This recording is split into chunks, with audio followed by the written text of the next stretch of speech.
Magandang araw mga kabagsik. Maraming salamat po sa patuloy na pakikinig ng aking mga istorya. Ngayon ay isang istorya na naman ang ibabahagi ko sa inyo na siguradong kapupulutan ninyo ng aral.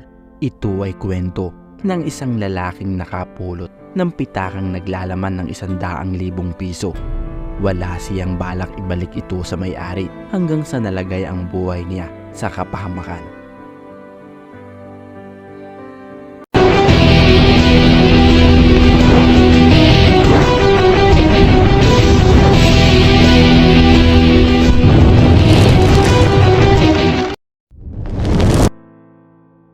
Paluwas ng Maynila si Jose upang makipagsapalaran at maghanap ng trabaho. Siya lamang ang inaasahan ng kanyang 2 nakababatang kapatid at ng nanay niya na rumarakit lang sa pagbebenta ng kakanin. Malaki ang tiwala ni Jose na sa Maynila niya matatagpuan ang minimithing tagumpay para may ahon ang pamilya mula sa kahirapan. Yung wala pang bayad dyan, malakas na sigaw ng konduktor ng bus habang pinapatunog ang mga panukling barya sa kanyang kamay. Ito po ang bayad ko, pakibabalan po ako sa terminal sa Maynila, ika ni Jose sa konduktor. Gaano ba katagal ang biyahe natin? Tanong ni Jose sa konduktor. Mga nasa 4 hanggang 5 oras, depende pa sa traffic sa bandang pier. Hindi magkamayaw sa pananabik si Jose na makatapak sa Maynila. Batid sa mukha niya ang magkahalong pangangamba at pag-asa sa mga posibleng kahinatnan ng kanyang desisyong iwanan ang pamilya sa probinsya. Ngunit nilaksan niya ang kanyang loob at walang aling-tanang haharapin anumang trabaho ang makuha niya sa Maynila.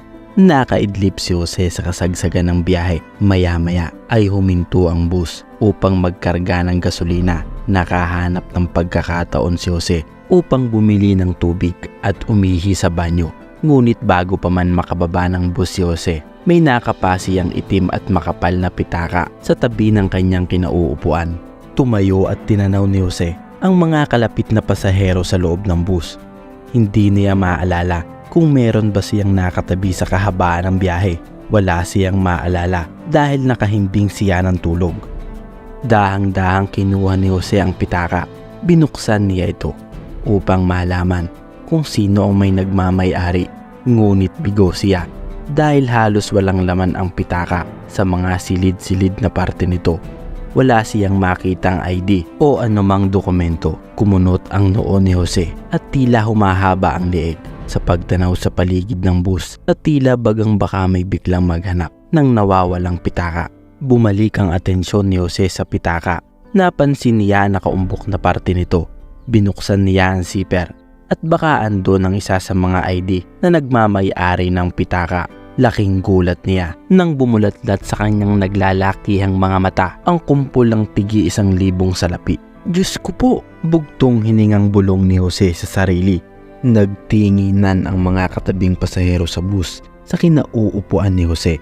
Sa tansya niya, mga humigit kumulang nasa 100,000 piso ang halagang salapi na kanyang nakikita. Biglang kinubli ni Jose ang itim na pitaka sa kanyang 2 kamay at sinabi sa mga katabing pasahero na nagulat lang siya dahil may ipis na gumapang sa kanyang braso kaya siya napasigaw.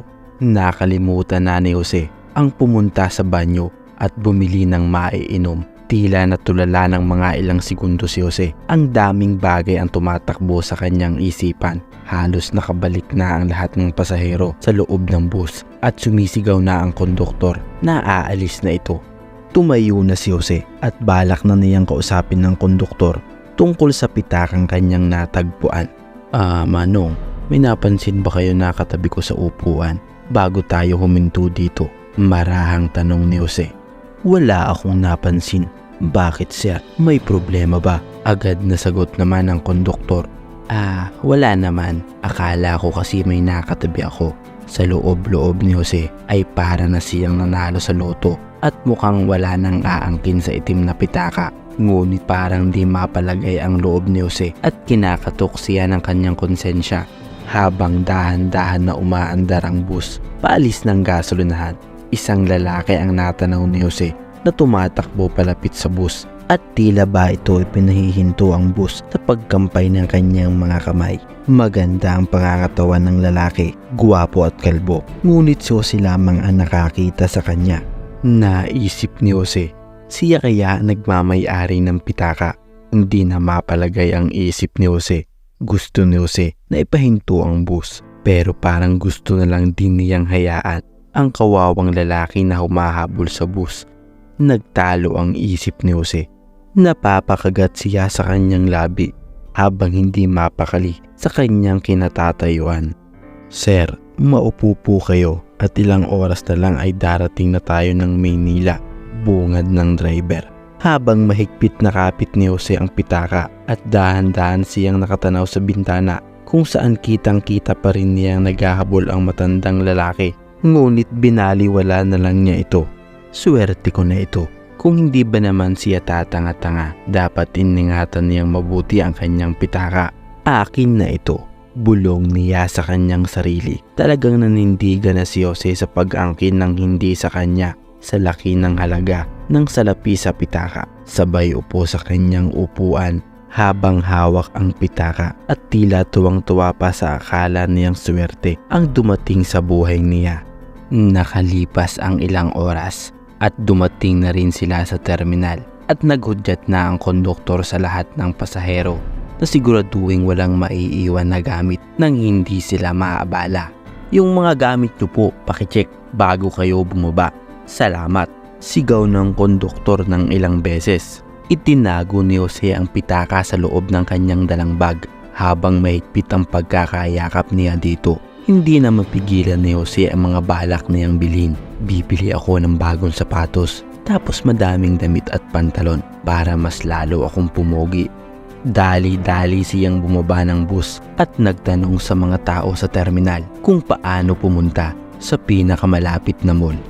Kakain muna ako sa mamahalin na restaurant, tapos siguro pagkatapos kong mamili sa mall, mag-beer house ako, panigurado. Ang daming magagandang babae dito.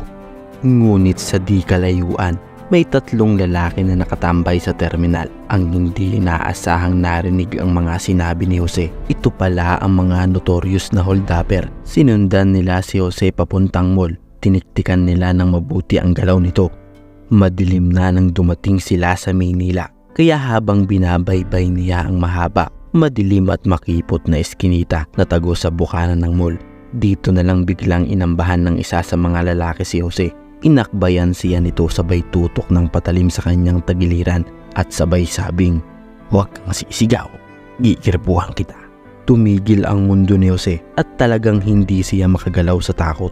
Habang hawak-hawak siya ng isa sa mga lalaki, lumapit pa ang dalawang kasamahan nito at sumenyas na tumawid at maglakad sa madilim na eskinita. Wag niyo po akong sasaktan," pabulol na sabi ni Jose habang nanginginig siya sa takot. "Akin na ang pera mo," sambit ng isa sa mga pumalibot kay Jose. "Wala akong pera, nagkakamali kayo," sambit ni Jose na nooy takot na.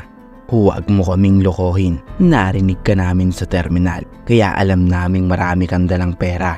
Hinablot ng isa sa mga lalaki ang bag niya habang ang dalawang kasamahan na holdupper ay kinapitan si Jose para hindi makagalaw. Habang nagpupumigla si Jose laban sa tatlong holdupper, isang maliwanag na ilaw at ingay ng sirena ng mga pulis ang tumambad sa madilim na eskinita. Wala nang lusot ang mga holdupper. Napapaligiran na sila ng tropa ng mga parak sa magkabilang dulo at natimbog din sila ng mga pulis. Habang pinupusasan at sinasakay na sa sasakyan ng mga pulis ang mga kawatan, lubos ang pagpapasalamat sa Diyos ni Jose na halos hindi mawari ang nangyari sa kanya. Maluhalo ang pagpapasalamat ni Jose sa mga pulis na tumulong sa kanya. "Salamat po ng sobra. Utang ko po ang buhay ko sa inyo mga sir." Habang dahan-dahang nahahawi ang isang grupo ng mga pulis, biglang may bumaba sa sasakyan at laking gulat ni Jose sa kanyang nakita. Ang lalaki na may-ari ng itim na pitaka na iniwanan sa gasolinahan ay palapit na naglalakad sa kinaroroonan ni Jose. Parang maihihi sa salawal si Jose sa kanyang nakita. Ikinuwento ng lalaki na isa pala siyang secret agent na naatasang manmanan ang mga notorious na holdupper. Sumakay pala ang lalaki sa kasagsagan ng kanilang biyahe papuntang Maynila. Habang tulog si Jose, ang konduktor at ang ilang pasahero ng bus, kaya tanging ang driver lang ng bus ang nakapansin dito. Ngunit sa katandaan ng driver ng bus, hindi na nito namalayan na naiwanan pala nila sa gasolinahan ang secret agent, kaya pala pilit nitong hinahabol ang bus. "Sir," nanginginig na sambit ni Jose, "patawarin niyo po ako sa nagawa ko. Isang malaking pagkakamali ang nagawa ko sa inyo, pero kahit na sa ganoong paraan, niligtas niyo pa rin ang buhay ko. Maswerte ka at nakaantabay ang grupo namin na nagkataon lang talaga na bibiktimahin ka pala nila, pero talagang nakaplano na kami na aarestuin sila bago ka pa nilalapitan. Maswerte ka talaga, bata," ika ng secret agent. "Sa susunod, pairalin mo ang tamang pag-uugali patungo sa kapwa mo." "Nasaan pala ang itim na pitaka ko?" tanong ng lalaki. Dali-daling kinuha ni Jose ang pitaka sa bag at inabot niya sa mabait na lalaki. Wala itong bawas, buong-buo ang laman. Ang pitakang pinag-interesan niya ay muntik pang maging mitsa ng kanyang buhay. Mga kabagsik, hanggang dito na lamang po ang istoryang ito. Ano ang napulot mong aral? Para palagi kang updated sa mga bagong kwento ko, nakapupulutan mo ng aral, ay nakikisuyo ako na maaari mo bang isubscribe ang aking channel. I-hit mo na rin ang notification bell. Maraming salamat po.